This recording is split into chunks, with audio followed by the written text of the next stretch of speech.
welcome back to another life. Welcome back to another life. I have unfortunately made an error. I made a big boo-boo the other day when I did a live. I did not, just put my camera on because I can't see myself, my light. I did not, unfortunately, everything's going wrong, hang on. I hope I shaved onto my arm. I just find that this isn't. I'm not having a put at a victim as it's established from the Softwhite underbelly. She's not a victim, okay? And I wanted to show you up to the part where Anushka goes to a red carpet event, and a friend speaks on that. And so what happens at this red carpet event, she exposes herself, all comes out, right? And this is when she's 20, around 26 at the time. So we're trying to work out the timeline for this. So I think it's worth going back and deleting the other one, and we can go from there and see, I'm so sorry about that. I don't know why YouTube isn't connecting me very well to you, but I'm going to try my best to stay online and try and check my situation. I'm going to just take my phone Wi-Fi off as well, because for some reason that interferes a lot. Okay. Somebody on, hang on.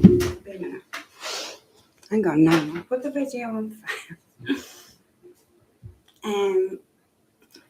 Didn't mean to come on with no Libby on, but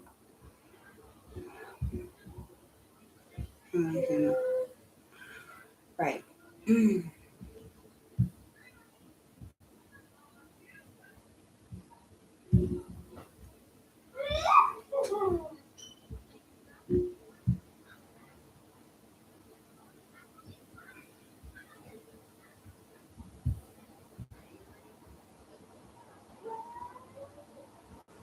Why am I looking into this?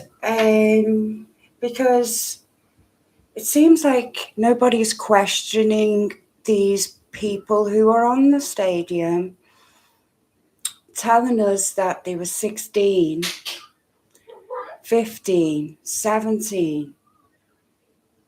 They did have intercourse, they didn't have intercourse. Different interviews telling different things. I just don't know the reasons for it, So I was watching Softwhite underbelly, and to my surprise, this come up with this lady, Samantha Harris. She's from South Africa. She was friends with Anushka de Georgia, from the age of 15.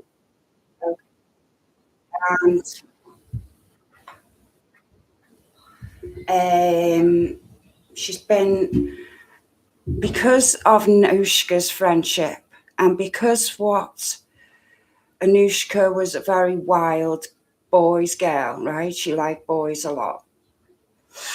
She set Samantha up when she was 17 with a very well-known person who had a lot of money. Now, I don't know if she was paid for this transaction or coordinated this for Epstein. I don't think she'd have been that smart at that age, to have done that. So it doesn't make sense.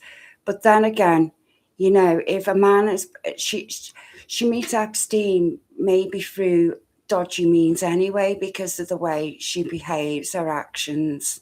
She undercuts her own friends, you know. So it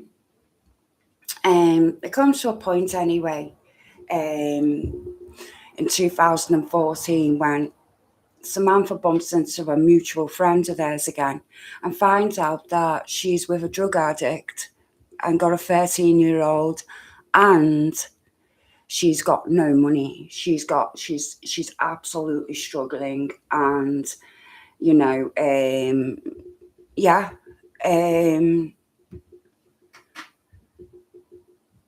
So I don't want to play all that.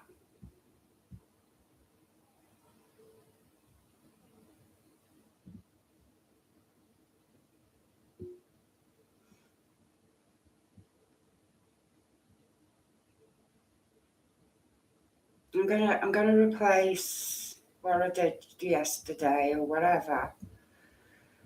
And or try and cut it while I'm doing this. And I just want to get up to the part where you see her for yourself in these pictures. So yeah, okay. From here,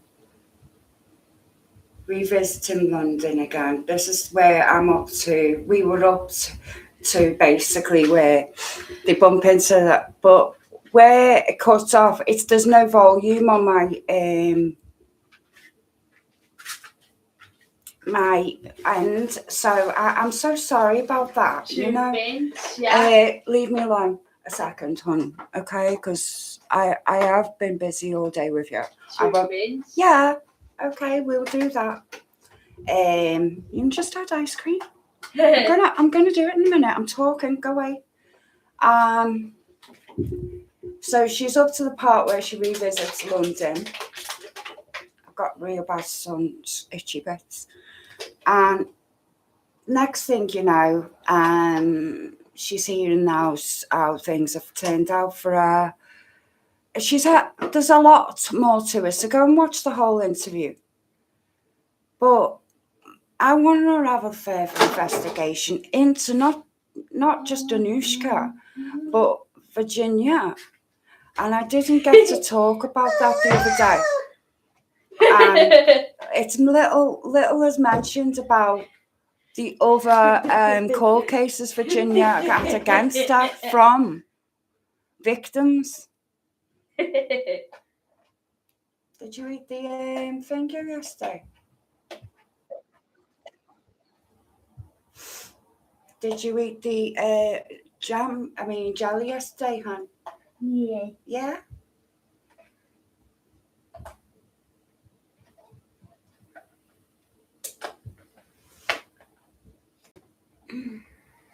Okay. Just listen to what this lady has to say. And now she has a child with him. Thank you. I think her child is now 12 or 13 years old. 12 or 13. Her daughter. And she's no longer with her. But to have the conversation already, you know, kind of starts to make sense. Now, already at that time, she's telling one of our mutual acquaintances she has no money. Now she has a child to support. What is she going to do? She's not in her 20s anymore, appearing in movies. I mean, she did Elfie with, you know, Jude Law, I think, the movie. She's now not in her 20s anymore. She's now hitting almost 50. What is she going to do for money to support herself? So our mutual acquaintance says that she thinks this is now why she is now embroiled in this case, because it was all to do with money. And we've all come together trying to understand what has happened. And every person I've spoken to said, sorry, they all think it's because of money, because why else would she want to do this? So then our mutual friend later on confronts her and says, you know, but how is this possible? You know, we've seen each other for so many years, on and off, all the time. Thought we were friends, and you've never once mentioned this to me. Not even one time. She then also tells this mutual friend that, you know, she's now sober and clean. And our mutual friend is now also questioning this, because if you're sober and clean and you were a really heavy drug and alcohol user, why would you then go and be in a relationship with somebody who is a full-blown drug addict? If you're trying to stay clean, why would you enter into a relationship with someone like that? Because the chances of you slipping back into drug use, abusing alcohol, is far higher if you're dating someone, and someone who's around that all the time, you're more prone to slip into your old ways, right? So we're really questioning, you know, her choices by being with this man. So our mutual friend also then points out something to me about, you know, a timeline here. She said, because when we were speaking to Ghislaine Maxwell's attorney, and look, I'm not sticking up for Ghislaine Maxwell, you know, at the end of the day, I don't know what they've accused her of, like, you know, the depth of whatever she did. But at the same time, I'm not prepared to say, you know, I'm going to allow Anushka to carry on and continue deceiving people. So this is where my issue comes in, right? I don't actually care about the whole Ghislaine Maxwell side. She needs to, you know, face up to whatever she did. If she did anything, she needs to deal with. But I wanted to speak to her attorney to understand Anushka's role in the testimony she gave.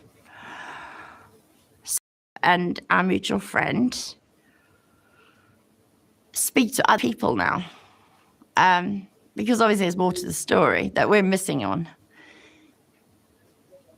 So whilst we're doing this, I also remembered something that Lisa Phillips had told me. Lisa Phillips told me that Brad Edwards, her lawyer, who I also emailed and said, by the way, do you know your client is lying to you? And don't you think you should be asking her what really happened? That's kind of just the gist of the email I sent to him, nothing else, because I actually wanted him to say to her, like, what, you know, what is the story here? Lisa Phillips said to me, Brad Edwards has photographs of Anushka and Jeffrey Epstein and Ghislaine Maxwell, or that he has photos of Anushka in their orbit. Her words, right, in their orbit. I was thinking, okay, well, I know something else now. Now, just after all this, I've learned something else. Now, this is much later. I found out that the boyfriend she had, that she was on the red carpet with, I know who he is. And then the acquaintance that we know then comes up the very same day and says to me, you know that she was in a Country Life magazine shoot. And I said to her, that's interesting. I said, I'd like to see those photos if he has them. She says, no, he doesn't have them because Country Life didn't want to use those photos. And I said to her, oh, why is that? She says, because Anushka took her tits out. No, I'm using her words, by the way, because that would not be the words I would use. She said, because Anushka took her tits out, shoved them in his face, and throughout the whole shoot, just let them hang free. And I said, for a Country Life magazine. I said, but that's not Playboy or Hustler or something like that. Why would you get your boobs out for Country Life magazine? I mean, these are old people that read this. The husbands might be quite pleased, but the wives wouldn't be so impressed, you know? Then I said to her, do you know when those photographs were taken? Because Lisa Phillips told me something really interesting a little while ago. She says that Brad Edwards has photographs of Anushka and Ghislaine Maxwell together. So I said, okay. So now we're on a mission now. We find out new information now. We're starting all over again because now this is new stuff that's come to light. Anushka had photographs taken with a boyfriend on a red carpet, and we saw that she'd had a boob job. Now, sorry, I've got a real bad cold at the moment. So in the October of 2002, Anushka's on a carpet doing an event, and she has no breasts. So we know now, okay, October. We're working on dates here. October, she has no boobs. And this was now 2002. This guy, Tim, did a photo shoot for Country Life in the February of 2003, and he found the receipt to prove the date when he did this interview with Anushka, or the pictures. So we worked out, because Ghislaine Maxwell has said that, well, she met Anushka, but she didn't meet her until, much later. So now we're going back and forth and said, well, did she perhaps have boobs when you met her? And she said yes. Now we know that Anushka had the boob job between the October and the January, right? So 2002 October, January 2003. That's when she got the boob job. So we know that if she does have photographs, none of those photographs are going to be of her with a flat chest, because she lost the jackets with the shoulder pads. Once she had that boob job, those jackets were gone, never to be seen again. And then she had them all hanging out for the whole world to see. Even as far as that premiere of Charlie and the Chocolate Factory, I think that was 2004, where her boobs are literally popped out of her top at an event where children would be, like fully. I mean, I don't know. Is that her face? I mean, that was pretty wild. They have got buttons on,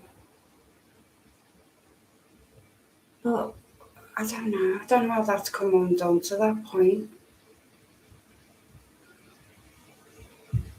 Exposed on the red carpet, which I was quite horrified to see, actually, because I was thinking, I'm a mum, I've got children, got her boobs out, it's supposed to be like a family event, and all these kids are around, and here's Anushka with her breasts out. So we worked out that we know when this man had dated another friend, or should we say that a friend of mine or acquaintance of mine knew her, and she knows him, and we know when they broke up. So we knew when their relationship had ended, and then when Anushka's relationship with him started. When that relationship started, she was seen out and about with him publicly and photographed multiple times. This man, this is where the important part comes now, this man, I wonder who he is, has told the attorneys that he was the one that took Anushka to the party in 2003, where she met Ghislaine Maxwell finally. So that would have made Anushka, depends on which side of March it fell, but 26, 27 years old. Not underage at all. No. So the 3.3 million. And this guy he's also quite famous, also quite wealthy. Anushka's typical type of person. And he met her, so he says that he took. So what she's saying, because I might speeded it up too much there, is that her partner at the time, Anushka's partner, was even willing to say that it can't have been true that she was that age, because that's the first time she met Maxwell was with me. So there's two people saying that, so she's complete liar. Her to a party where she finally got to meet Ghislaine Maxwell in 2003. But she claimed she met Epstein and Maxwell when she was She underage. claims she met them in 1994. We found out through our very meticulous research that it didn't happen until 2003. And when this guy who she was dating at the time took her to the party, and that was 2003. She already had her boob job, and she was already 26, 27 years old. So I can understand if someone's mistaken by maybe, a year or so. You can't tell me that you've missed 10 years or miscalculated your life by 10 years. And there's $3 million involved. You can't. And there's $3.3 million involved. And she told people that she's broke. She told them that already before obviously all this came to light. She already was working on this, because I've heard that she was the one that contacted Brad Edwards to tell him that apparently she could help with information. Yeah, she could help with information because she knew them later. And that's also how she landed up in that little black book. She did know them, but not until she was 26, 27 years old. Anushka also claims she had a relationship with Donald Trump. I'm going to laugh now because that was funny. So she claims that she went out to dinner with Donald Trump on multiple occasions. I can tell you now that never. I want to say, I'm not for certain, don't quote me on this, but all the allegations against Trump have no evidence. And I feel that this all stemmed around the time he came president, with these ladies coming out and saying this, saying that. And I always wonder what party paid them. Was it the Fabian Society? Was it the friggin' Illuminati? Who's putting all these people out to hang them out to dry, like, for a few million? Millions, not 3 million is nothing. What did she get off Epstein? I mean, Virginia got a lot off Epstein. I mean, he let it, I think it was something Happened. sick, something If ridiculous, you knew like 6 what Anushka million. looked like when she was younger, But before the from the now, fund itself there's no ways that he would have been linked. that Virginia had, I think from what Epstein gave her, I don't know. I'm going to look into this fund, because I feel Epstein gave it to her to sort the victims out, to pay them off and shut them up. I wouldn't be, don't quote me on that. Allegedly, that's what I've heard. Did her once, let alone twice. Why would he want to go out with someone that had a very, very flat chest, had almost no personality? I will tell you with Anushka, the personality was very lacking when I knew her. She had no sense of humor. And she also, this is the other thing, there was another claim that... But she was a wild girl. She was popular with the boys, but for all the wrong reasons. She also made a claim that she was going to read law, which I also thought was almost comical because at the end of the day, when I knew her, she had no interest in education. She wasn't in school. She wasn't actively go and study. She had no idea what she wanted to do. This claim of her being in school and, depending on her grade, she was going to go read law, that was such a load of rubbish. And I can't even understand how the FBI, your DOJ, or any of these people didn't just do a little bit of digging. I only scratched the surface. Okay, I already had the facts from, that time period. But on the rest, I'd only scratched the surface and managed to get a lot of the truth and the facts and, work out, what she had done after our friendship by talking to other friends. And it didn't take a long time to do that. I managed to basically pull it all apart in the space of maybe 2-3 months. And it took 2-3 months because I wasn't actively chasing it every day. I would just speak to our friends from back then, if and when I had a minute, and said, can you have a chat, about Anushka? And not one of them actually had a positive thing to say about her, which I also found quite shocking because, bearing in mind, we were all friends. I just thought that somebody would have maybe something positive, that they would remember from, that time. And some of the comments were quite disturbing because they had more negative things to say than positive things. And I thought, well, I actually even said to one or two of them.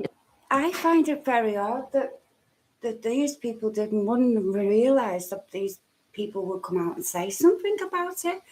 These people who've put witness statements saying that, listen, she couldn't have been, because this when she was 16, she was with me, or when she was with me, she met for the first Ghislaine Maxwell for the first time, so, and that was when she was 26, so, and she's telling us, the boob job, everything, the timeline. Please go and watch the interview if you're really into the case. I come across some things about discrepancy, and I just can't, and I don't like speaking out of people, especially if they're not alive anymore. So I'm not saying this for the, I'm saying it for the greater good of the fund itself. The fund itself is for victims, I don't know why Virginia wanted that was silenced. Who is she to make that decision for people? Is there not one thing that you remember that really still stands out for you that you would remember her fondly for? And the one guy, he said, well, give me a minute, and he's thinking, and he goes, no, I'll stick with my original story. I thought that was really funny. Because I'm laughing, thinking, he just said, "Oh, give me a minute." And I was like, and it's almost like you can hear his brain ticking, like he's really trying to remember something good and nothing's coming. And he just said to me, "Oh God, he said it's a blast from the past and she'd stay there." And I was like, "Oh God, that's not the first person I've heard that from." It says a lot about the way this investigation was conducted. That she was the highest paid. She was the highest paid, according to Lisa Phillips. She was the highest paid Of all the victims? About all the victims, yeah. And yet she's concocted the whole story. But yet, this is now the funny part. She was the one that got the highest paid, but she's come out with the biggest lie that I can, when I've spoken to a lot of people, she's come out with this big lie, massive lie. And not one person has done a bit of investigation. There's not one journalist that's brave enough. I wouldn't say smart enough, because if you...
I was Tessa and Kathy going.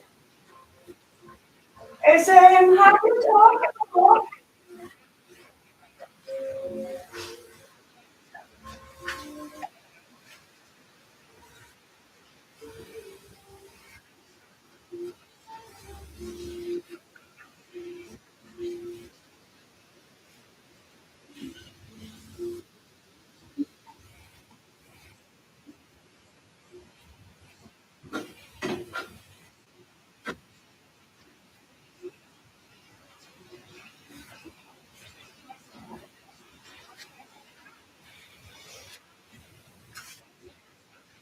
Just cooking. Spaghetti something.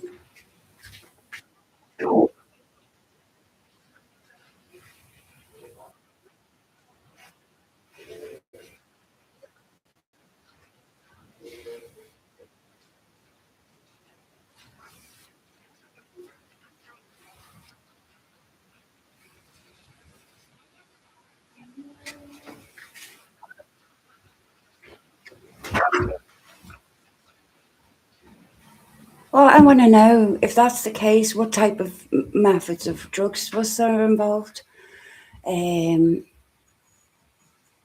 Because that in the Diddy case, he had one drug there that could get someone to willingly just get in a car with someone or go to the ATM and get their money out. You know, it's like a powder form. It comes from a flower in Peru. Really, really potent smell to it. But yeah, I wonder what, because Epstein apparently was against drugs. So this is strange to hear for the first time inside what's been said, you know.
So sorry.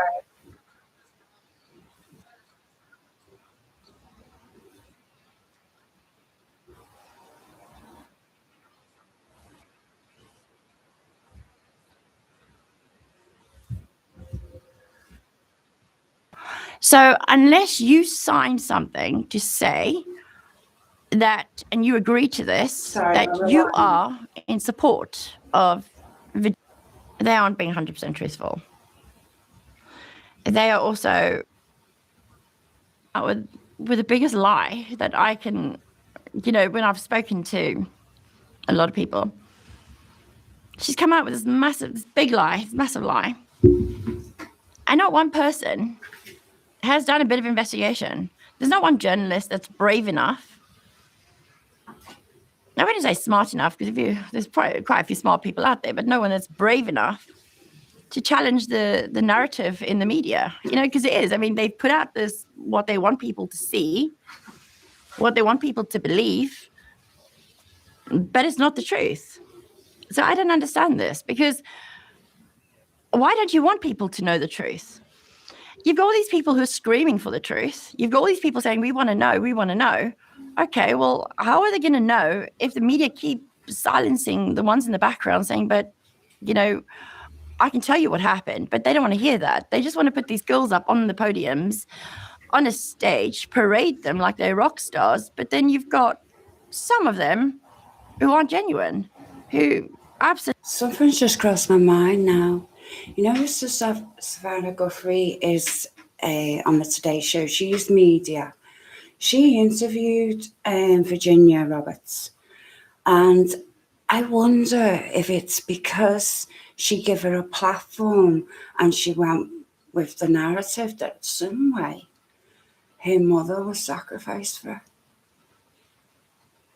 Now that is far out there, I know, but it does sound pretty odd and just not just a coincidence that Savannah's mother's gone.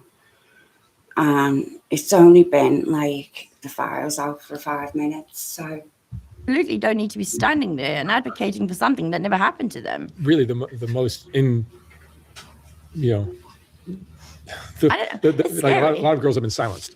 I've heard. So in my poking, my gentle scratching to find out, you know, the rest, I've heard so many stories of girls, and I actually believe what they say, because you can actually feel that. I know what they've gone through, because I've been through it. So I get that raw pain. And when I've spoken to them, I've heard it, I felt it. Those girls aren't standing on podiums. They aren't standing screaming at the top of Congress steps, you know, I'm a victim, okay. Well, when I look at Anushka, I have so many questions, because if she has managed to this fraud to the point that she has, because now she's taken money that she was never entitled to, because she wasn't a teenage victim. You know, how many of the others are not being honest and telling the truth? Now, I'm not going to say too much now about those names, because my other friend is still poking. So we're getting to the bottom slowly, but it's been quite a challenge. So the girls that are standing on that podium and steps, I can tell you at least 3 of them, including Anushka now, that also have tons of podcasts. You see everywhere, they aren't being 100% truthful. They are also putting out their stories, but if you go back on the original statements, then a couple of years ago, their statements that they did then, and then you hear their stories now, that story has changed so much that it's not even close to what they told people originally. It's so far, you know, apart, the story. It could be literally about somebody else that they're talking about. Their stories have changed multiple times that you wouldn't even think that you're talking to the same person or about the same person. And those are the girls that are standing up on the podiums, behind the microphones, you know, telling the world their stories. There's some other questions that I have as well relating to these girls and their stories. You know, the FBI obviously took their statements. They obviously interviewed them. Why aren't they kind of asking more questions now? But why has your story changed so drastically since the time we spoke to you? Because the way I see it is, if your story has changed that much, then how much of the original story was actually true? And I'm not trying to, you know, make or discredit the victims, because there are some real, genuine victims. But the ones that are lying, or the ones that are being untruthful, they need to be looked at, because there's some girls that are standing on that podium, one in particular, who was actually someone who trafficked these girls. So she wasn't actually a victim, really. She was actually a conspirator. She helped. She was complicit in committing the crime. Now, I see this girl on her podcasts and I see her interviews, and I feel, I've never personally met her. I have actually spoken to her, and I'm outraged. Not even just a little bit upset, but I'm outraged, because I've spoken to some of the girls that she trafficked, and she also drugged them, because they've told the FBI her role. And yet the public comment on her podcast saying, "Bless you, I feel so sorry for you, and oh, so sad, my heart breaks for you." And on one of them, I actually said, "Cry me a river," because I was reading those comments, knowing what her role was. And there wasn't just 1 or 2 girls that told me what her role was. There was multiple females that told me what her role was. They didn't know I was talking to that person and that person. So they told me independently of knowing that I was talking to the others.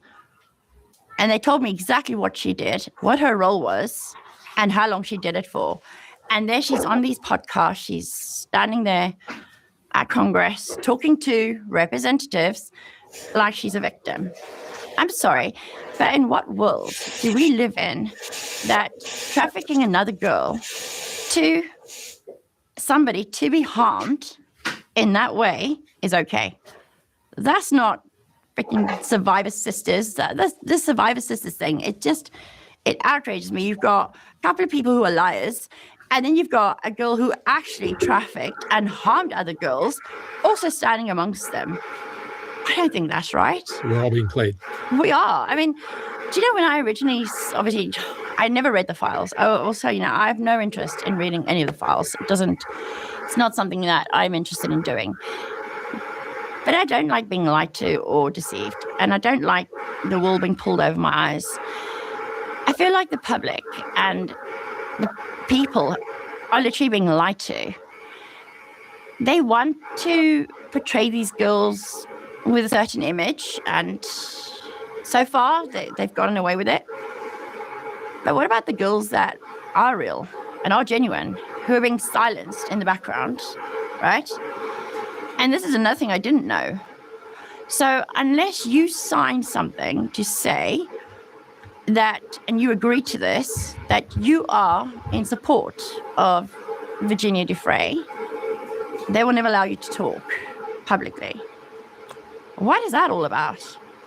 I find that quite disturbing too. So you're a victim.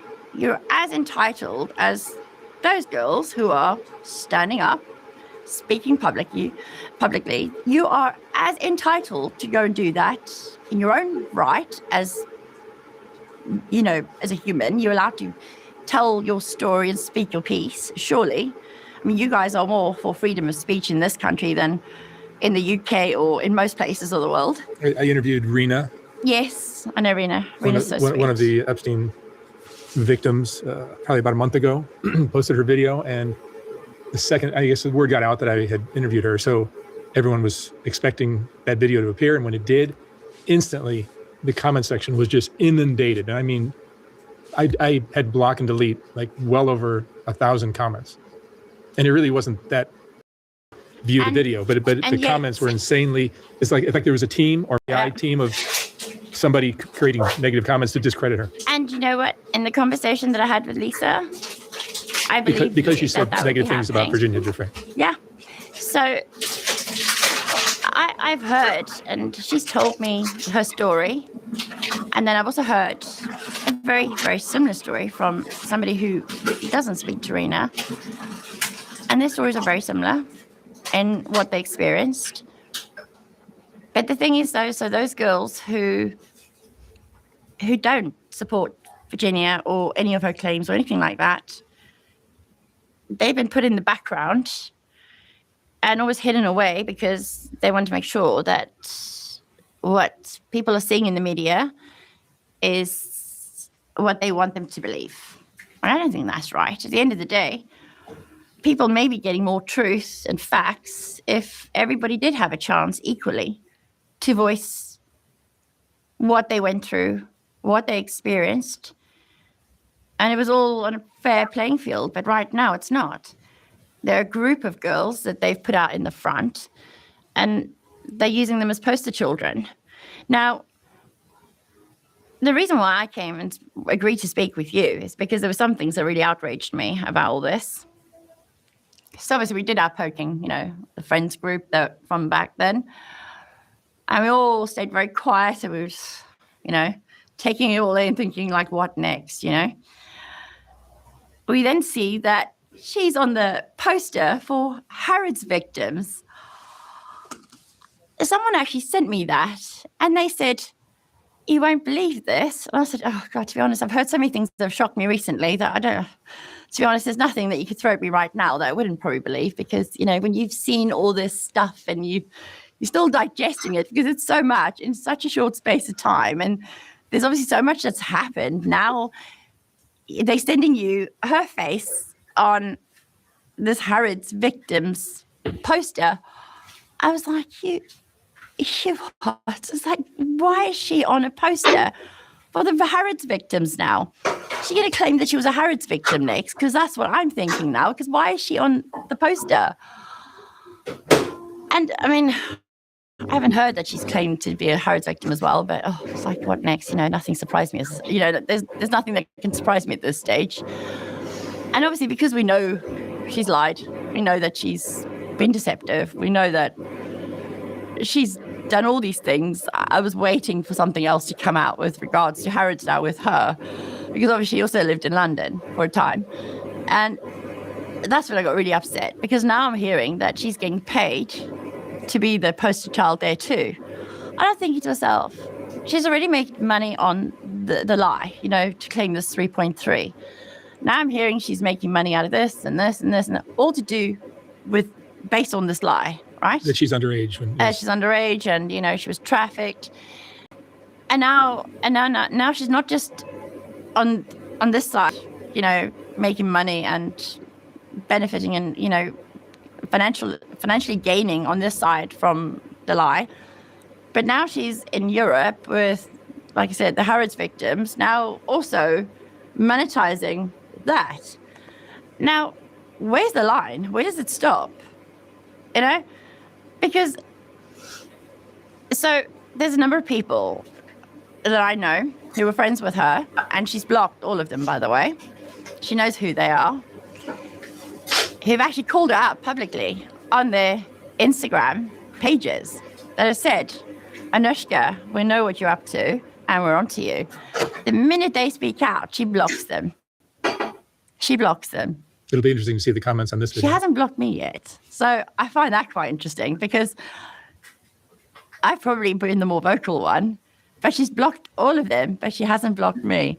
But yet she's spying on my social media accounts, because I've actually screenshotted it and said to our friends, but she hasn't blocked me yet, but why she blocked you?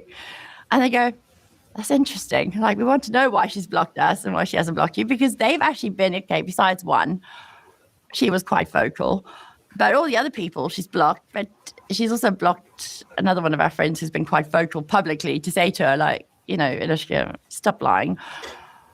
So it's only been the two of us that have been really vocal about this, but she's blocked her and she hasn't blocked me yet, but she will probably now. But it's fine. We already have our facts. We already know the truth. So like I said, a number of people, so 5 or more, I don't know where she is now, but it was definitely 5 the last time I checked, but it might be a lot more now, have all given statements to the court to give their versions of the truth about Anushka. And the investigators don't seem very interested in the truth. I've got other stories that I can't share right now that I've... So you're a bit like me, so I know so much more, but because I know it's at the moment it's sealed and it's, you know, it's being dealt with, I want to tell you everything, but it's difficult because we're kind of a little bit restricted on what we're allowed to say because it's still under investigation, and there are girls that are also being investigated. But I think that the FBI were very sloppy. I think they were very negligent in their investigation. I don't even know if they're sloppy. I just know that important information was not shared. Important information was not shared. But look, I've told you I've never seen the files, right? So I've never had any interest in the files. But the way I see it, they dumped all these files the way they did to cause hysteria. Like, everyone went hysterical when this stuff came out. I mean, it was everywhere, and people were going crazy. So by doing what they did, they distracted everybody from some really important truths that they should have rather been looking at, because now they've dumped all these files in one go. Everybody wants to see what it says. They're all racing to read that. But they skipped past the important stuff because it was literally just a distraction. Mm-hmm. By doing that, there were so many other things happening, but people were distracted by the way they dumped all this stuff all in one go. You know, it's fine for people to know what the files say and what information is there, but from what I understand, there's no rhyme or reason to in there. They just kind of dumped, like, there's photographs that have been redacted, their faces, and there's no there's no explanation to half of it. I don't want to know about stuff that there's no explanation to. I want to hear facts. I want to hear truths. I want to hear the real victims, the real stories, and the fake ones need to be prosecuted, because what they have done, they've obtained money by deception. They've taken money from a fund that they had no right to take any money from. And as far as the people that gave evidence or, testimony on the stand under oath, those people need to be prosecuted for perjury. But now I'm told that the likelihood of them being prosecuted for perjury, knowing full well that they were lying, is probably 0 to none, because they don't want to be seen victimizing the victims. Now, listen to what that sounds like. It sounds so ridiculous, victimizing the victims. How can you victimize somebody who was never a victim to start with? Now think about that for a second. They don't want to victimize the victims, but if you are a fraud and you are lying and you were not being truthful, how are you victimizing a victim when they were never a victim? How does that make sense to you? Explain that to me, because I don't understand how people can even have that mentality of, okay, we won't prosecute them because even though we know that they're lying or they're fraudulently given testimony, we won't prosecute them because we don't want to look bad.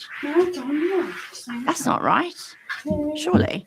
I don't know. It just, These are opportunists who are trying to make money. But this is it. So I was explained the way the fund was set up. So the attorneys, the victims' attorneys now set this all up, and how it was set up. The victims could claim from it, and they based it on, the payment was based on how long you were subject to the abuse and how long you were in this abuse cycle is how they worked out. And I think the age as well, right? They looked at the age, they looked at how long, but I think the age was more of a shock factor. So when Lisa told me that, they were encouraged to lower their ages, a lot of stuff started to make sense. There's those buzzing questions you have in your head and thinking, but this doesn't add up and that doesn't add up. And then once people start telling you why things happen, like, oh, we were encouraged to lower our ages, all those things that didn't make sense start to make sense. The payments, how much they got, all those little things start to make sense. So it was based on their ages, it was based on how long, and, it was more to do with the length of time. That's why Anushka made her time so much longer, and she made the age of, 16. And this is now the other thing. I say made the age of 16. She made out she was 16. She didn't actually make out she was 16, because in the trial, she said that she was 17. But then I also want you to put stuff up later that everyone can see, because I don't want you taking my word for it. I want people to see it. I want them to see for themselves that they were being lied to. I want them to visually see it. I think that people will take a very different view of all this when they see the evidence. So at the trial, Anushka says she was 17, right? So she's been saying that line for a while. Then after Lady Victoria was on Piers Morgan and she mentioned Anushka's name, Anushka puts up there, she's talking about me. I was 16. Now I'm already having a bit of a giggle at this, thinking, okay, well, first she tells everybody she was 17. A few months go by, or a few years go by. I don't even know how long it's been a while. Some time goes by, and now she's claiming she was 16. So in the testimony, she told the court, I was 17 years old when this happened at 44 Kinnerton Street in Ghislaine Maxwell's house. She says that in a testimony. It's all documented. And now she's telling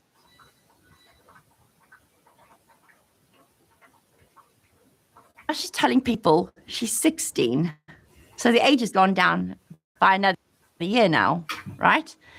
So I sent one of our friends, our mutual friends, so a friend of mine, Anushka's, and said, she's probably going to be 15 next month at the way this, like, we know she said 17. Now she's saying 16. And we're just watching this age go down and down. And she then made a tongue-in-cheek comment, she's going to be 10,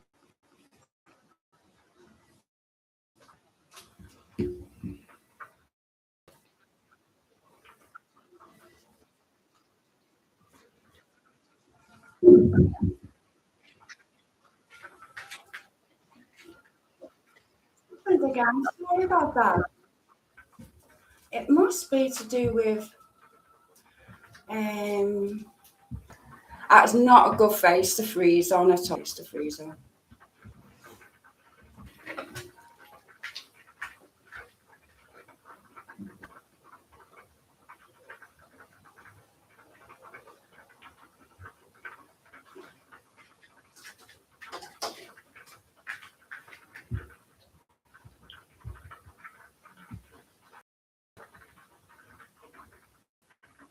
Maxwell do? Did they have tea with a couple who was how her having been to Ghislaine Maxwell's house in 1994, having cups of tea with her when she never even owned the property? Another thing now, so this only happened, I think, last week.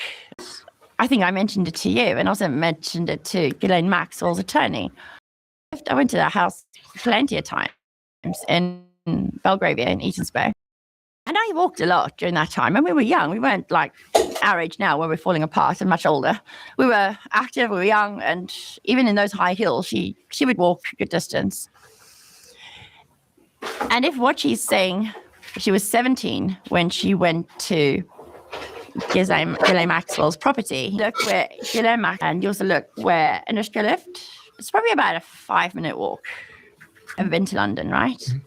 Taxis are fun and games, right? There's never one when you want one. And especially where she's describing as well, there are some that go by. But I like this one. when you look at the distance between Ghislaine Maxwell's house and Anushka's house, I walked that stretch because the Nag's Head's there, the pub's there. And we went to that pub on multiple occasions and still walked back to her house from that. So the Nag's Head, which is the pub, is literally right across the street from Ghislaine Maxwell's house, right? In that interview she did the other day with this Live Bible, which I found, because there were so many lies in that whole interview, she said something about, when I left, she obviously got hushed out the house. And then when I left, I walked to the end of the street. Now I know exactly where she's referring to because I've been there. And I've been there with her, but not to Ghislaine Maxwell's house, but to the pub, which is across the street. And I'm listening to this. She said, I walked to the end of the street, then I caught a taxi home. I immediately looked at my husband and said, that's a load of rubbish. And I said to him, I want to show you a map. And I'll go further because it would have only literally been another few minutes and she would have been home. Why is she getting a taxi from Ghislaine Maxwell's house to her house distance, right? It made no sense to me. It was strange. And the one thing that I will say about Anushka, she always carried an umbrella, one of those hold it down things. She always had one of those with her. Highest heels. I mean, they were ridiculous. How she walked in them is just beyond me, but she always lived in heels. Even in those heels, she had walked from the Nag's Head to her house multiple times. She had never caught a taxi. So that was also for me a big question mark because I knew for a fact that she had walked that plenty of times. But then after she got her driver's license, because then this is now where Dorian made a comment once, and she got her driver's license when she was 17. And he'd made a comment because even if she hadn't done the walk, when she got her driver's license, she had this like vintage Mercedes, okay? It was like a metallic color. And I remember the likelihood of her taking a taxi would have been zero because even when Anushka was totally off her face, alcohol, she would still drive. Lots of times. She'd never, ever taxis. She drove everywhere, even in her, say, intoxicated states. She drove everywhere. So I don't even recall us ever getting taxis, to be honest. I got taxis when I was married, but when I was with her, she would always drive. She never called taxis anywhere. So when I heard that the other day, firstly, I'm thinking, but we did walk that a few times, you know, myself and her with other people to that pub, that very pub, and walk back to her house. And then I thought to myself, but she was 17. And once she had that license, she drove that little vintage Mercedes everywhere. Everywhere she went, we drove. Even going to lunch in Sloane Square, Sloane Square there's Sloane's, if you're standing in front of the restaurant, so Sloane Square Station's over there, and Orioles is on the. Actually, one of my other friends reminded me. She said, because somebody else had told me, oh, that's sweet. And I said, you know what? I forgot about that. But I'm not somebody that stalks celebrities or follows that. You know, if you see them, you're just like, oh, hi. You know, it's like a normal thing in London. And the restaurant that we always went to was so close to her house, but we'd still drive there because she wanted to drive. So I find the whole getting a taxi thing from, you know, Kennington Street back to Eaton Square, I found that very bizarre. Just knowing her and her habits was really important in putting things together. Things that I knew that she would do, things that she would never do. Her dress code, for example. I know at night that when we went out, she would dress quite provocatively. But in the day, you could swear that she was a Catholic schoolgirl. You know, she would dress like very, you know, neatly, you know, cleavage showing. The skirt would be a bit high, but, you know, nothing too much for daytime. All very respectful in the day. Even I said to her, she's starting to get a reputation. And she was, you know, there were people that told me during that time, you know, Anushka's getting a reputation. Be careful because they might, you know, palm you off in you know, the same way. And to be honest, after I was raped, after what she said to me, I knew for myself that she was not the person that I wanted to be associated with. You know, she had already hurt me in a way that I could never describe.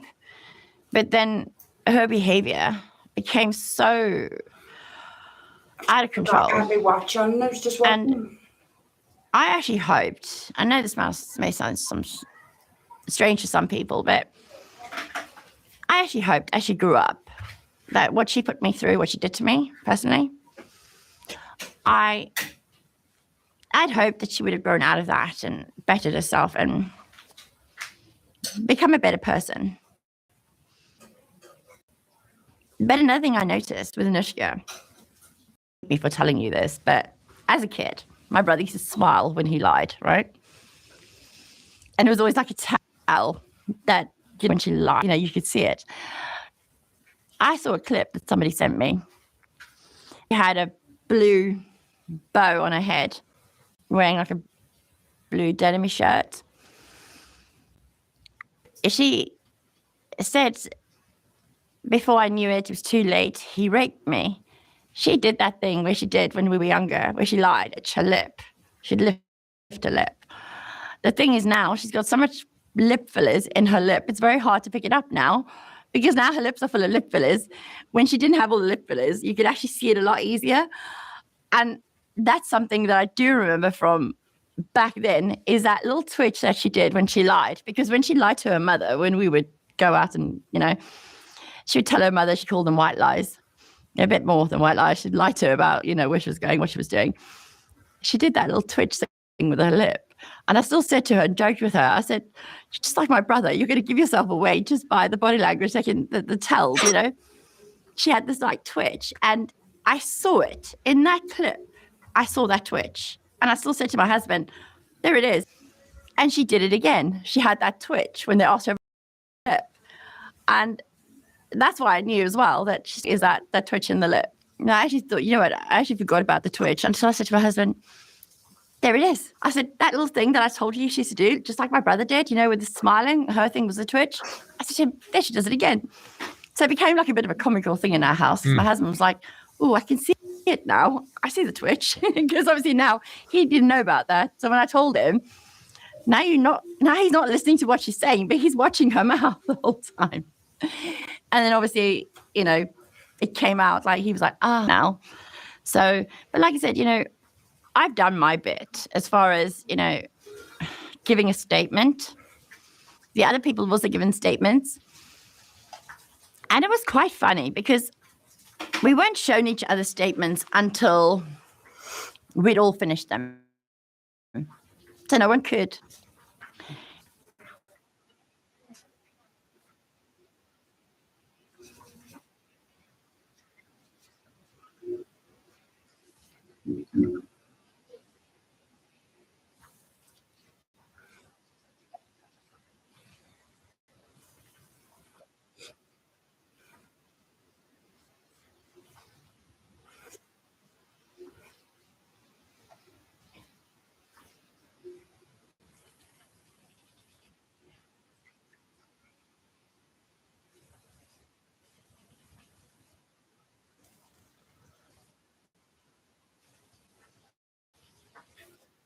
Sorry.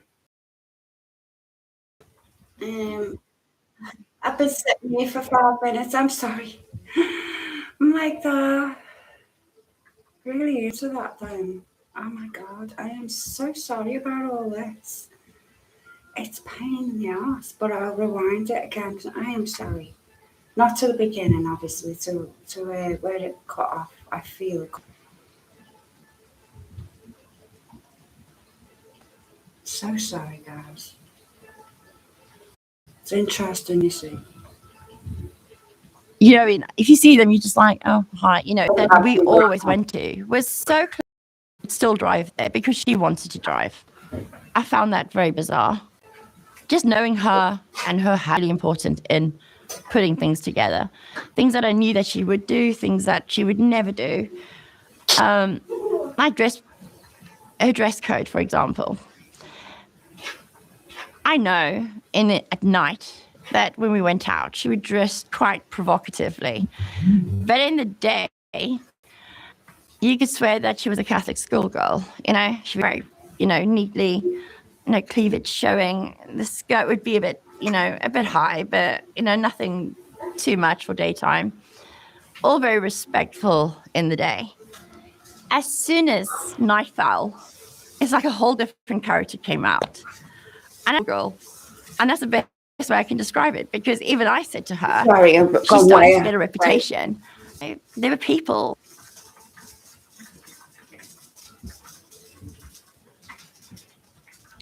And she said, before I knew it was too late, he raped me. She did that thing where she did when we were younger, where she lied and she would twitch her lip. She'd lift her lip. The thing is now, she's got so much lip fillers in her lip. It's very hard to pick it up now, because now her lips are full of lip fillers. When she didn't have all the lip fillers, you could actually see it a lot easier. And that's something that I do remember from back then, is that little twitch that she did when she lied. Because when she lied to her mother, when we would go out and, she would tell her mother, she called them white lies. A bit more than white lies. She'd lie to her about, where she was going, what she was doing. She did that little twitch thing with her lip. And I still said to her and joked with her, I said, just like my brother, you're going to give yourself away just by the body language, like the tells, She had this like twitch, and I saw it in that clip. I saw that twitch, and I still said to my husband, there it is, right there. Then she was on an interview with somebody else, and she was wearing this yellow jacket, and she did it again. She had that twitch when they asked her about Donald Trump. She did that twitch with her lip. And that's why I knew as well that she's talking rubbish. With the smiling, her thing was a twitch. I said, there she does it again. Same thing in our house. My husband was like, oh, I can see it now. I see the twitch about that. So when I told him, now he's not listening to what she's saying, but he's watching her mouth the whole time. And then obviously, it came out like, he was like, I see it now. So, but like I said, I've done my bit as far as, giving a statement. The other people have also given statements. And it was quite funny because we weren't shown each other's statements until we'd all finished them. So no one could, impact the other one's statement. So it was all done. That, is all independent. And the one thing that I noticed, when everybody had finished their statements, then we got an opportunity to see what everybody had written after it had been given in and signed and sealed. And when those people read my statements and I read theirs, bear in mind we hadn't conferred or discussed what we were going to write. No one did that. We just said, okay, we all have to do statements. It has to be in by such and such a date, which was fine. Once it had been submitted and everything was signed, we got a chance to read each other's statements after the fact, after they'd been signed and sealed. The statements were literally almost identical. And what we wrote, the pattern of behavior, maybe a place changed. Yeah, okay, the dates when. But what we saw, what we encountered, the drugs, the promiscuous behavior, the drinking, I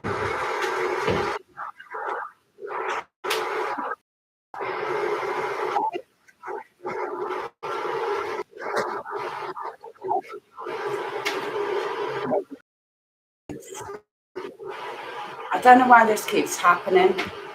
It seems to be my end going up off screen. It is vital that we get people who, in my eyes, It's quite funny because committing fraud. we weren't shown each other's statements until I'm going to forward this a bit more.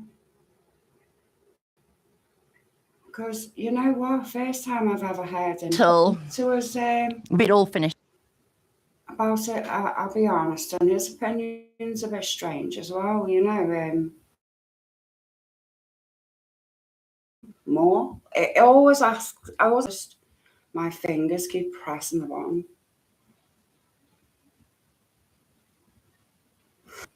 Just heard about this. Obviously, it was by accident. It was like powers above meant for me to see all this. And I really wish I hadn't, to be honest, because it's bugged me from the day that I saw it. It's just bugged me because there's so many things. I know it sounds silly, but you forget a lot of stuff, right? But then, like, you wake up one night, you go, yeah, but we were also there and we also did that. I remember that. And then your brain starts running away with you, trying to see if there's more things that you... Sorry about this. Back a second.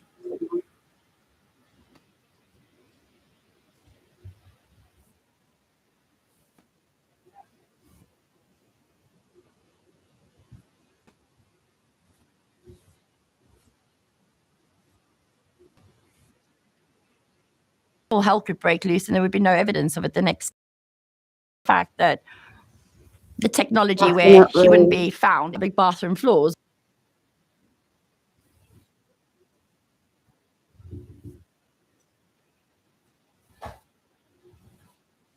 So sorry about that. Again. Okay. That can tell the story. Take photographs when you're out and about on your phone, and it tells the whole story of what you did the night before. But yeah, so the world has changed quite a lot, and I think, you know, I think she definitely relied on that. That was definitely a bonus for her. But she forgets that when people put it that way, because all that she was doing back then are all slowly coming forward now. And actually, I would actually ask if anyone else remembers Anushka. Yes. And anything that you can possibly remember from between 94 and 2000 to make contact, because the more the merrier. And then we can actually also put more of the pieces together. Yeah. We've got a lot of the pieces. There's a lot of deception here. I just think that it's time the truth comes out. And I think, you know, that picture or that face that you see giving the speeches, they read it for themselves. I think they're also going to sit back and think, it's just one individual. How many other people are also lying, and how many other people are deceiving? And every time they stand up at the podium or they stand in front of Congress and why are they not asking? Strange things with this case. To be honest, I don't even want to read the files, because I find just what I know of Anushka and what I know of some of the other girls, I find it so mind-blowing, and it's so depressing, actually. Yeah. It is very depressing. But it's been a ride. I'm sorry for anybody who goes through this and has has had to listen Very to different this. talk on the whole Epstein story. I hope it's been informative, and I hope people are now they can actually come to their own conclusion. All right, thank you very Mark. much. Thank you. Yeah, so that's Samantha Harris. I wonder when it started with Anushka, with her news, and what a timing of this. It would be good to look up what happened a little bit more with Maxwell's involvement into Anushka. I just want to give you a quick brief of what she looks like.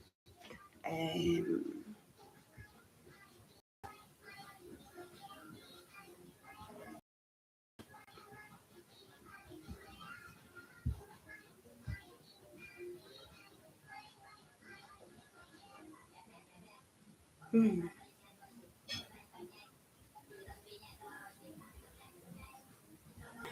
I do find it very odd because, you know, I don't get, like, when I heard this, I don't usually get drawn in very easily to what people are stating, and I have my own opinions about things. When Virginia Roberts come out with the thing she did, I did believe her for the longest time, and I was hoping I was the one wrong, you know, about certain things. But me just saying that, I might be allegedly incorrect. I could be missing a puzzle piece. Anushka could maybe come forward, speak.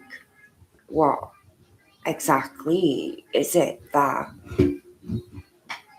Why is it the time period where, you know, is being refuted by your friends and like ex-boyfriends and stuff? And they've got no reason to do that unless they feel you are absolutely wrong and incorrect, and they know it.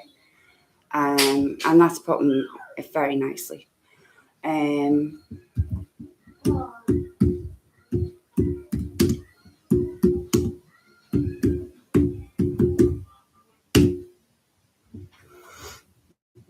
want to see her with Virginia Roberts.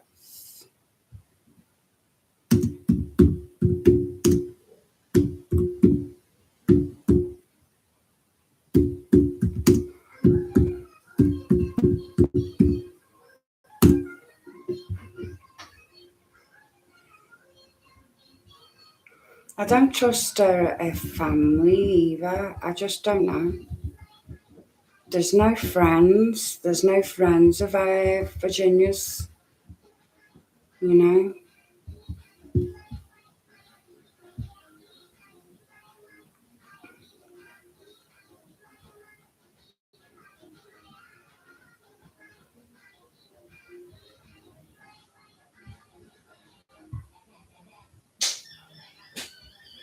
We do start, though, with Britain's royal family bracing for the fallout over that first UK interview with a woman who says that she was directed to Drew. The BBC set to air an hour-long... There, that's the lady who made accusations against Trump, I'm sure it is. Don't notice this one. I don't, you know, with the red hair, I'm not sure who this girl could be. You know, it's like, I'm not... Bureau with more. Julia, good morning. Good morning. Yes, that's right. Prince Andrew's woes dominated the headlines these last 2 weeks, and with this new interview... I mean, you do wonder if, like, was it a case that, you know, Virginia had the keys to something else, you know, with this story, with the discovery. She apparently went into his house unannounced as well, into Epstein's house, and took photos that he took of her and stuff of that nature.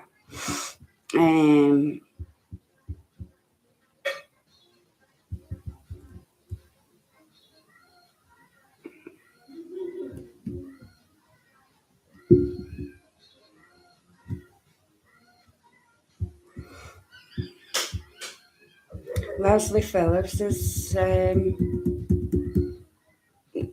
you know, I just don't, because there's one girl who stated that she got set into this as well without knowing that she said that who it was, and I knew who it was, you know, because she was the only girl of colour. So,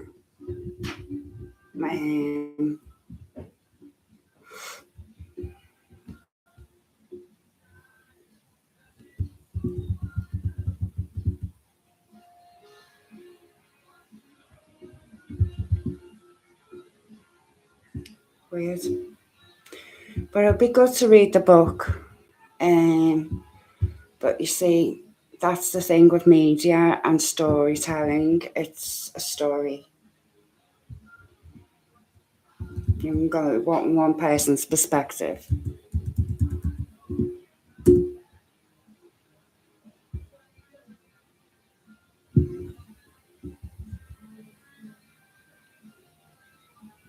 I mean, this girl alleged. This is meant to be the same girl as this girl here. I mean, I don't know. I don't really know anymore. These two are very pally, you know.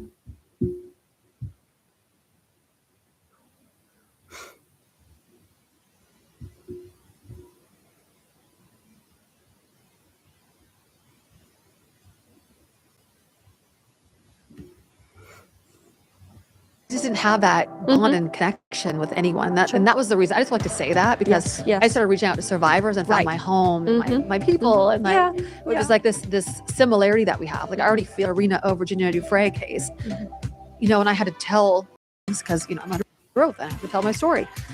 All of a sudden it was like, oh, wow. The attorneys are like, wow, you said this name here. You know, the adults let's go after him. It's like, I was telling this because you asked me a question. I wasn't telling this so I could now go after that person. But for people who know Epstein, I don't know if he's a pawn. I don't know I don't really know whatever it was. Don't know, you know that it's dark and it's a powerful group of people that will do anything not to be exposed. So I was just like, you know what? Someone needs to start a podcast. Right. I don't think you had started yet. I had not started. Or if you had started it, I probably wouldn't have done it. You were the pioneer. I feel like, but everyone was like, someone's got to start a podcast. And I was like, it's you. And like, I can't do it because I can't speak about this kind of stuff. There's this turning point where I was just like, what do you do? Like today? Is it a podcast and then other things? Or my showrunner usually does that. But I like to like screen people who just come through. Right. That music. Yeah.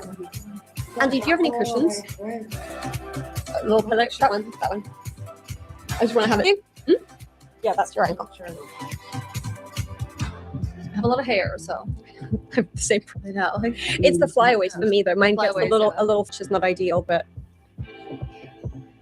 shoe framing. Okay. Oh, those are nice shoes. Fix these shoes. I love those. I know. These are so comfortable.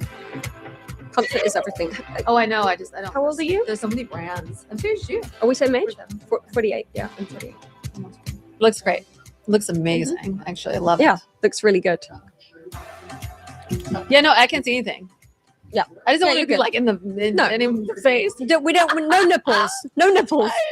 No nipples on this part. Hi, my name is. Welcome to the Empowered Exchange podcast. My guest today is Lisa Phillips, a fellow survivor of Jeffrey Epstein and the host and creator of her podcast, From Now On. Hi, Lisa. Hi there. I'm so happy you're here. I'm so happy that we're getting to know each other. And as we were saying earlier, with this shared experience, there's definitely a sense of bonding, and it's sort of like a weird sense of bonding. I always think of it as almost like feeling like you know someone because they're famous. And you think you know things about them, but actually you don't know everything about them. Do you know what I mean? Yes. I know exactly what you mean. Yes. I always feel that way about my fellow survivors, that there's always this like a bond that you can't explain what it is, but it's just always there. Yeah. And even just sort of learning more about some of the ways in which our stories have similarities and some of the ways that they have differences. I feel this sense of kind of, remembering my own experience and almost remembering yours, because we do have that connective sort of tissue in our relationship that's really just begun, right? And I felt that with all the survivors, and it's why, when Virginia passed away, I just felt the sense of loss of my friend, but also just the sense of loss collectively of all of us. What was it like for you when you heard that Virginia passed away? Oh, that's a tough one for me.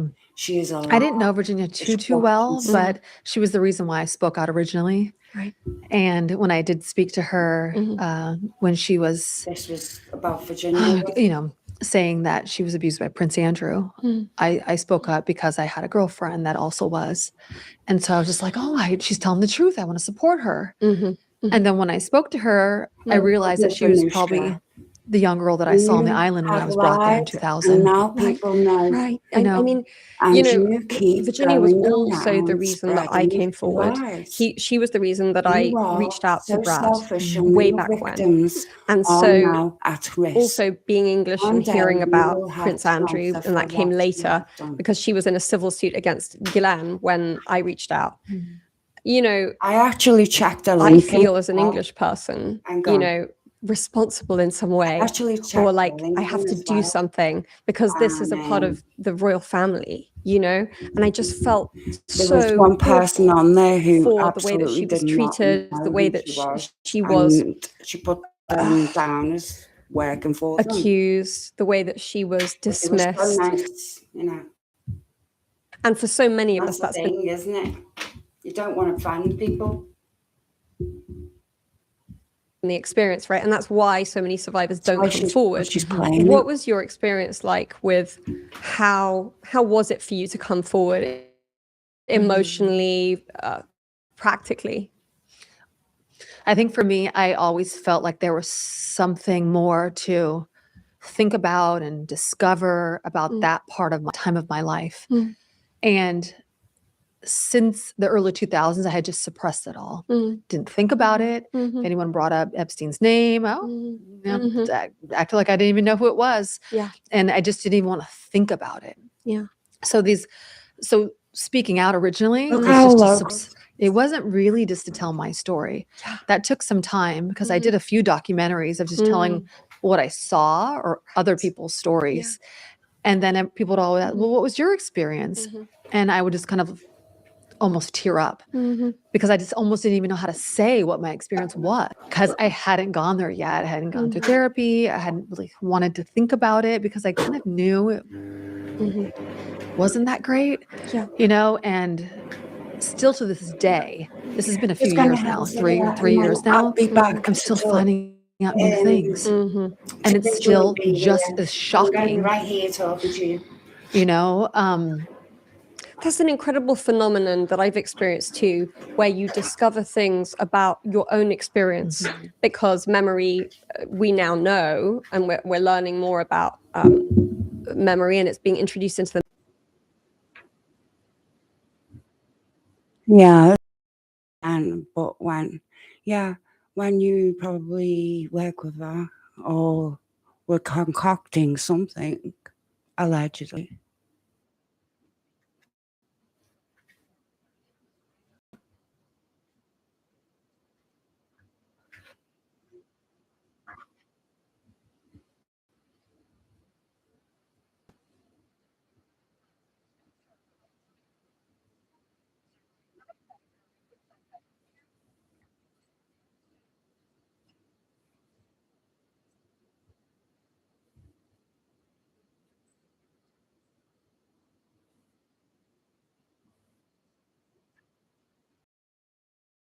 don't. Yeah, and Just give her a second.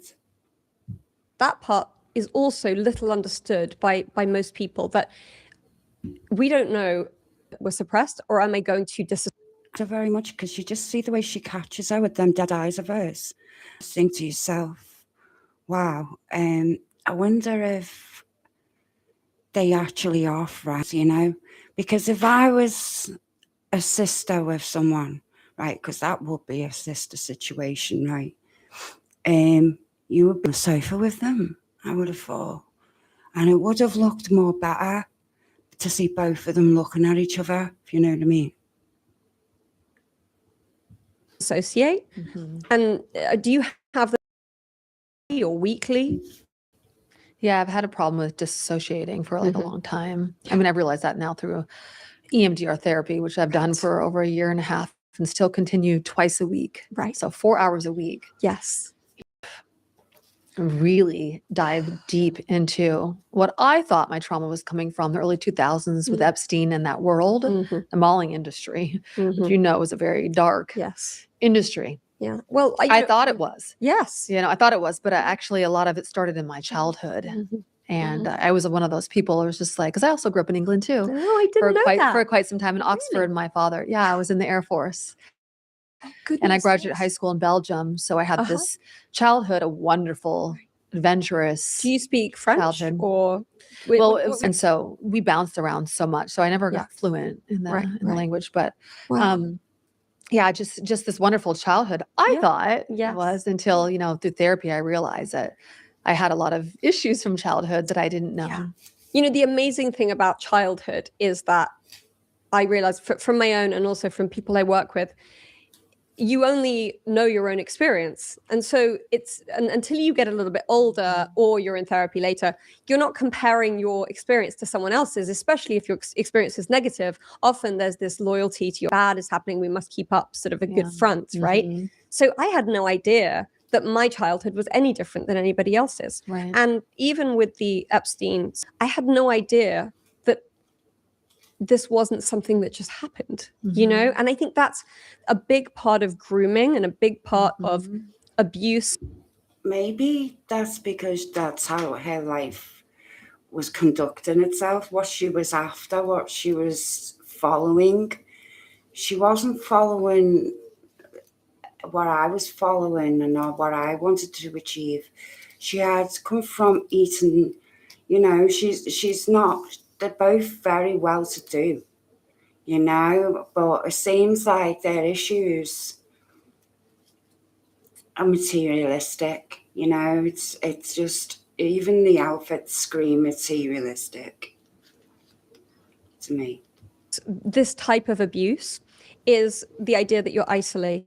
Find yourself in that situation, I would have been able to run out of there. Like I was trapped on an island. First of all, I wasn't running anywhere. Just try to shame you into, you know, victim shaming, victim bullshit for a little while. Like, oh, is it my fault? Yes. No, it's not your fault. And a lot of times through our childhood, it kind of builds you up. Early adulthood, the decisions that you actually make and the choices you make. Not blaming parents, you know, or anything like that. I'm sorry. And you're making invalid excuses for the way your life's going, and you think, oh, and then it's not my fault, I'm only 21. When you get to 21, you find yourself trafficking people. You can't have that type of mindset of thinking that was okay in a society full of victims not being heard. You can't. This is what I'm talking about. This generic talking is bullshit. They're doing the best they can. But a lot of times you put your kids out into the world at 17, 18, 19. And if you don't have those strong boundaries, a lot of parent, what I for a long time and how now I am public that I give, mother. Well, I think for myself, I did it for my kids, all girl moms, but I'm a boy mom. So like I count Nardi, the pilot, as a victim. You know, he bought her at 14. You know, that's a victim. That's a victim. And I have no idea what and why she met Epstein, Anushka, but she wasn't a child. She doesn't have any emotions about this whatsoever. And I think it was around Victoria's passing, this interview, this talk. I think of things a little bit differently is that I think I don't like to say all men are predators and all men, you know, do this and this, and try to say there's good men out there. It's just maybe they haven't been shown the way properly. Or maybe they don't understand how women think, or that a lot of times they read women's cues a little bit differently. I always say, if it's not like a hell yeah, like I'm super into this, it's a no. Yes. Right. And I think a lot of men just think if you freeze up, like, oh, it's okay. She's not saying verbally no. She's not running out the door. And when it comes to our sexuality, there just needs to be a deeper discussion about it. So as a boy mom, I try so much with my boys to teach them to be respectful, but they teach. I teach, do you know what? Best advice, if you don't, and they're just like that, just stop barking. Just say move away if you've got any sounds. And just say, just going to feel sick. swallow something from your mouth or something, anything. You know what, right? This woman, with all what she's went through, isn't given anything here. Isn't. Teach me a lot of things too. Mom, you know, like, how can I be respectful and look what they're wearing? And it's like, well, they can wear whatever they want to. You still have to be respectful. So we have this and what they're saying as well. Yes. It's just this. So yeah, you know, I think it's information to share with their children at an appropriate age. But I think it's so valid. You know, what you say about our boys growing up into men have to be respectful of everybody. But also how we dress is a communication of what we're inviting. Absolutely. And so I had to get awareness around that. And this is something that is not a popular thing to say. It's not popular at all. But I say it. I say it to the women that I work with. I say it to my daughter. And the way I really see it is a communication. And I have to be thoughtful about... maybe you just couldn't. Oh, no. It's innate in them. If they see a woman dressed a certain way, grow up. And I realized that very early on with my boys who are taught respect. Yeah. And also with myself too. When I dress a certain way, I definitely have these like You got your boobs douchey out. type of guys running after me down the street, you know, than when I'm dressed more appropriate. And when I was younger, I wanted that kind of attention because it was exciting, because it felt like it was power. You know, it felt like it was power to have men look at you. And that was from my childhood and my experience too, and being a model too, it's sort of like, if you get the most attention, then you get the best gigs and you get paid the most and you get the best dates. And really now I'm looking at it in reverse and seeing that if only someone had told me, that's not only is that not your only value, that's not your main value. Right. That shouldn't even be like in the top 5 of how you value yourself or how other people value and perceive you. But if you lead with that, then that's what people see first. And then they've made their decision before they get to know you. Minutes, girls, right? Certainly, because, you know, boys, even little boys think we're slappers. That we're giving off the wrong messages, you know. And what have I got? What should I say then? Demonstrate to a younger generation. So sorry. What do you think it is today to be? What is that for you? Well, as it relates to what we're talking about, I think it's more about just owning your true, authentic self. I think we have to start there. Right. Because I learned recently, you know, people always say, When she raised her of eyebrows, love we have to start is it there. hate? It's quite, And it's actually like being in your true, authentic self, you know, is like the most actualized state of love. Like to connect with people. I've always had I that. like the way people. And when I do, but a lot of times I would have a hard time to read story. Yeah. And I think, you know, I would do that too. And my way, because I'm also consider myself an empath. But what I would do is I would completely throw myself into like, how are you? Tell me about you. What do you need me to be for you? Right. And then now I realized I was so avoidant of anybody really getting to know me. And I would pretend that I was good all the time. I was always fine. I was always doing great. And, you know, and I think it's a sort of a British thing too. It's like, don't air your dirty laundry. And, you know, that you should, that if you let people in and you let them see your vulnerability, they'll attack you. And that's kind of true with survivors. You know, what's the experience of most of the survivors that we've met of our experience of Epstein is they started to come forward and they are attacked. And vilified. They are vilified, yes, and villainized. And when we're talking about social media is a place where people are a lot braver than they are in person. I mean, they can say anything. They can say anything. And they do. Hundreds of messages, thousands of messages. Some of them are horrific. Oh, yeah. Right? Same here. And I've never seen that. I'm a 48-year-old woman, and I'm a mother, and I have a life that I'm proud of today. Yeah. And I continue to try and to read these and just let go of it. No. Right? No. Speaking out, I've just never liked it. The documentaries, press, the conversations are just attack. And then you say something that makes a lot of sense, but they try to take it on the other way to make it seem like somehow it's your fault. Yeah. I mean, even just NBC and ABC recently, I couldn't even believe what they were asking us. Couldn't believe it. Yes. I was like, and MSNBC, they didn't tell us, Brad, and they didn't tell us that they were going to read out the transcript from the trial of literally parts of my abuse. And I was like, oh my God. so like, sensitive. You know, but they take the position that they're there for us, you know, championing us. That was not the experience that I had. No. You know? No, even with all Look of at us that sitting there, all of us page. survivors, like telling our stories. And I think it was NBC and one of the younger girls from Florida who literally just came out. And she's like, well, what happened?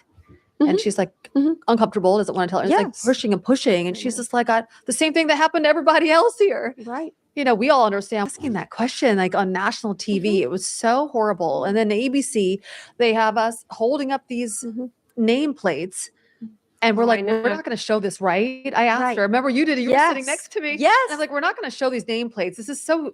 It's like being a hostage. Yeah, or exactly. Like you've been arrested with the. Yes, but the host says, "Oh, we're not going to show that. That's just to identify you." And if someone asks me a really obnoxious question, like a detail, then I'll ask them back. So tell me about your first sexual experiences. Yeah, you know, let's talk about that. Why don't we talk about it? Yeah. If this is fair game, because it's considered, I think, that because we've had those experiences and we've been brave enough to come forward with them, that we should have no boundaries with the details of what we're talking about. And it's obnoxious. But that's what took me so long to speak out, because it happened so many times. And it was the reason why I created the podcast from now on. That was the whole reason, was because I'm a survivor. So this is a safe space for you to tell your story where I completely, empathize and understand what you're saying. Yeah. And know not to ask those questions. Yes. So it's a similar thing for me. I wanted a space where, but not only for my. Well, that's Anushka. Just thought I'd do something a bit more objective.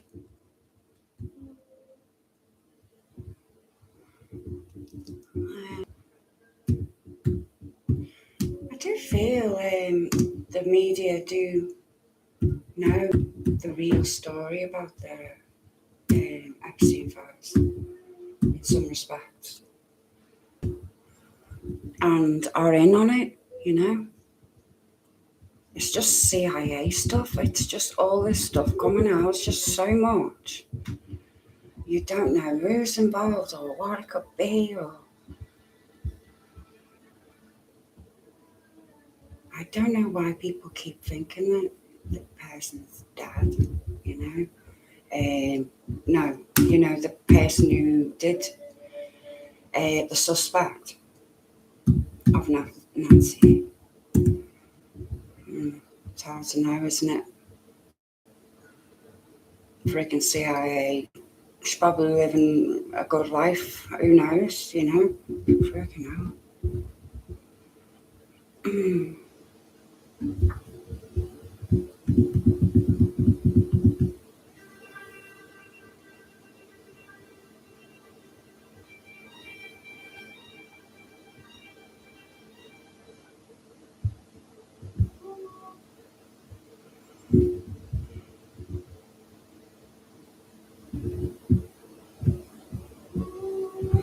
There's no recent reports, is there? No. It's just absolutely crazy, the stories that people are saying, though. I can't get over it. I'm just looking I will go back to Georgia and the Epstein Epstein case and look at a transcript. Kate is her name in the transcript, in the Maxwell files.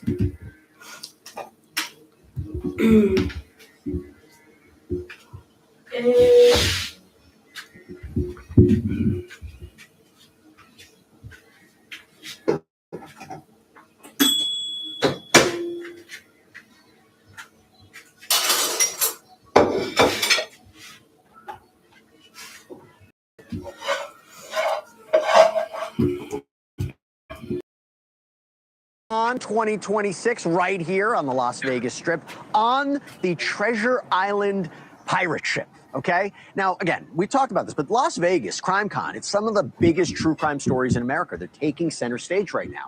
And I've said this before, I'll say it again. There is maybe no other case that has generated more questions, more frustration, more interest, more investment, more obsession than the disappearance of Nancy Guthrie. 117 days and still no sign of her. But even there are still new questions tonight about what's happening behind the scenes. And Anna Guthrie paid over $500,000 for private investigators to continue the search for her mother. Our Brian Ent has been on this story. That's telling you something like she's not trusting from the very beginning, chasing leads, questioning authorities, working to separate fact from fiction. And I'm so lucky that Brian is with me right now. He's hosting a Nancy Guthrie panel here at CrimeCon. Good to see you, sir. Good to see you, Jesse. It's on Saturday, your panel. It is Saturday, okay. Yeah. And it's not on the pirate ship, by the way, where you are. This is so cool. I mean, it is a nice really awesome. Yeah. What's the what is the panel going to be focusing on? Basically, a behind-the-scenes look at my coverage of the Nancy Guthrie case, which, like you said, people are just fascinated with. Like, even walking over here to the pirate ship to see you, people are just like, oh, what do you think happened? They want to know your theory. I mean, there's a real fascination with the case, and people really care about it too. I think they think about their own moms, you know. It's when I have questions about it, you're the person to come to, which I have to ask you. $500,000 on private investigators, is there any truth to that?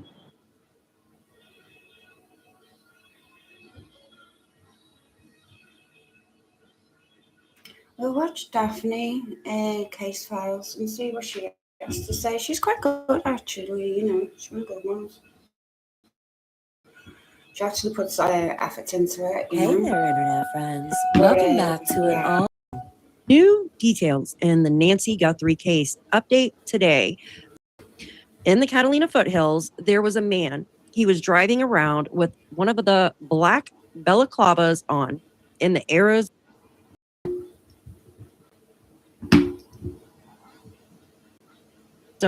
heat. Yeah. He was driving a dark blue sedan. This was actually reported on the app that Nancy used called Nextdoor. And she was on there a few times asking about security cameras, which would be a better fit for her. This man that was seen by the neighbors is not too far away where the other neighbors spotted this unmarked white box truck. Yeah, it's all in the same area, and I'm going to show you exactly where that's at if you haven't caught up on my other videos a few days ago where we were talking about the unmarked white box truck. Who would be driving around in their vehicle with a balaclava on, something that is used to keep your face and neck warm when you're skiing or out and about in the wintertime, not in May or June in Arizona when it's just really hot out there. Okay. Also, check this out. Woman posts, in the Uber community in the Tucson area. She is asking to speak with the driver that picked up Nancy the night she disappeared on January 31st. You know, the Uber driver that took Nancy to Annie and Tommaso's for dinner and for game night. This woman actually is asking people who this woman is and if she would like to come forward and speak with her. I'm going to show you the reactions from this woman's post, and also could this be Nancy's driver? This particular person posted in the Uber community, and she says she's located in the Catalina foothills. She even gives a code to future riders that want to use her services. Could this be the woman that picked up Nancy? I don't know, but we're going to take a look at it. And also, update on Nancy's daughter, Savannah Guthrie. People were asking why she was basically absent. Her mother, Nancy, had been missing for over 5 months. Well, now she opened up and this is it. She brought Virginia Giuffre, Virginia Roberts, to the Today. Well, she went to the Today Show and spoke on Epstein, and her mother disappears. It's so odd. It's just so odd, you know. Is it to do with the CIA thing? Is it to keep them quiet? Is it a threat on the media? and she is speaking on what she's been doing for the past bell over in this area. That way you're always updated when I post new content. So check this out. I've been doing a lot of research, and I believe to find the answers, you look within the community and you look at the digital footprint that Nancy's community would be leaving online, if there is any. And so I have been doing that. I've been into the Nextdoor app. I've been into the Tucson Uber drivers just to see what the chatter's about. And here are a few things that I found odd. Now, we spoke about this white box truck. A few people actually witnessed it and made reports. So far, sorry, lady, like cars are concerned, there was a sedan, a white sedan, is it? Or a black sedan, and or a red. I can't remember, right? And now she's talking about a white Land Rover type thing. Well, she knows her cars anyway. But I think there's two suspects. And I think this lady thinks along those lines too, because we can't do anything about this box truck. Yet, this person is driving around, taking pictures of people's homes in the near vicinity of Nancy's neighborhood. I just saw the same truck on street San Blas Dayar about 13:45 hours. Green stripe on the driver's side of the box. I ran out, but couldn't get a good picture. It drove off pretty fast when I opened the front door. I only have a picture of it driving away. I'd like to report it as a FU to your report. Do you have the deputy name? I'm guessing it was Pima County Sheriff Office, right?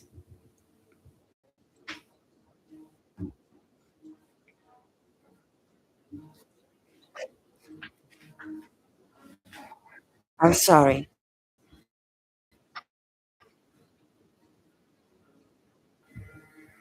It's got off again.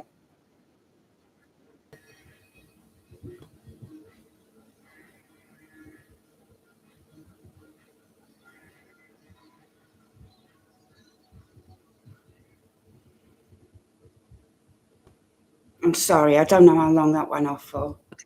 Taking photos of the houses nearby, her neighbors' homes, and her home. So she gets.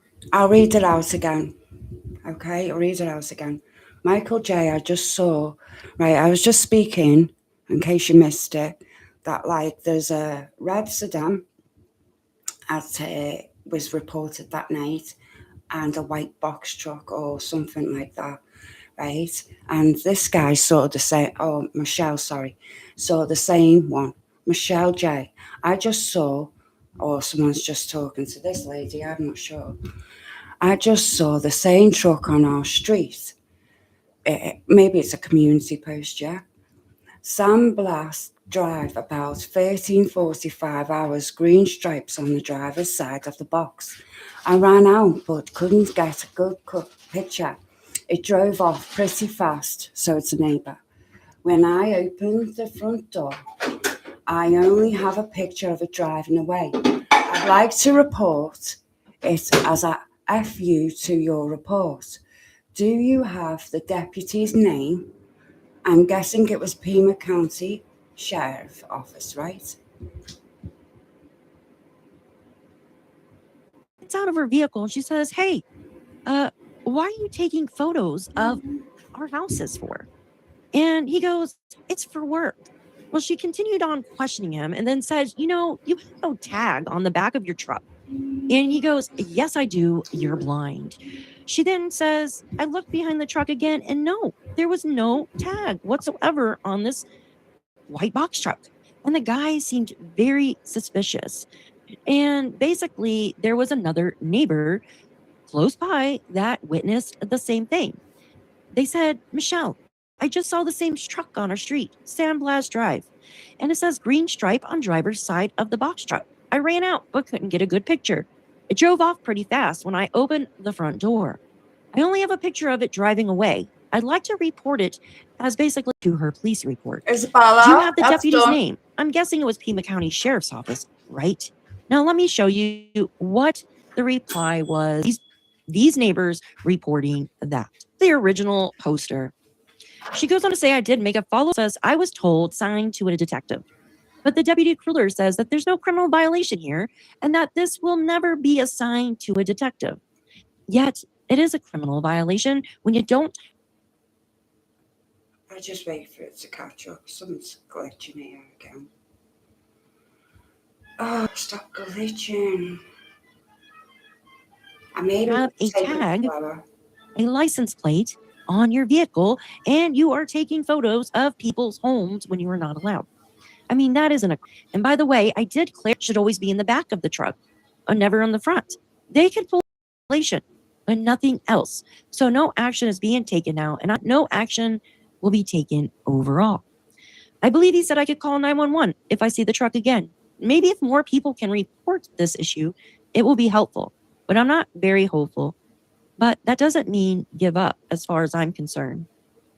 Now, let's go on to the strange man driving around in the black balaclava in the Arizona summer in the hot, scorching heat just 6 weeks ago.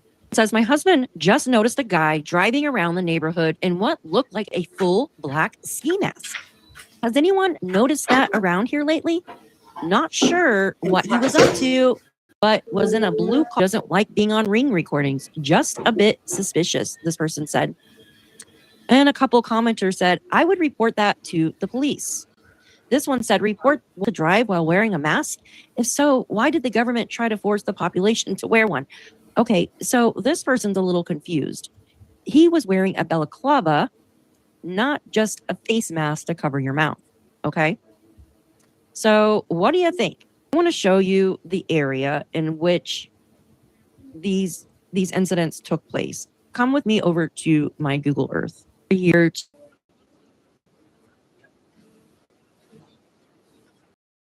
Okay, a dark restaurant.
I haven't closed it already.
I'm sorry, you see me talking out like a lunatic, and I was live. I was typing like a lunatic there as well. Stop, I have my typing face like that as well. Are you live? Yeah. I know, I didn't even realize. Good job I went smoking. Hi. You didn't say anything. Sorry. Yeah, that's cool. Yeah, you can. This is my daughter. Say hi to all my fans. It's only me. It's only me. It's only me. Yeah, you're on your phone watching this. I know. I'm so starved of people. They do not want to give me anybody YouTube. They just don't. I say the things that possibly will get me banned in a minute. I'm not sure. I'm not even saying it. Well, my daughter doesn't know what I'm talking about. I don't. She's probably watching. No, I know you're not watching me because you can't, can you? No. Well, you have to a glass.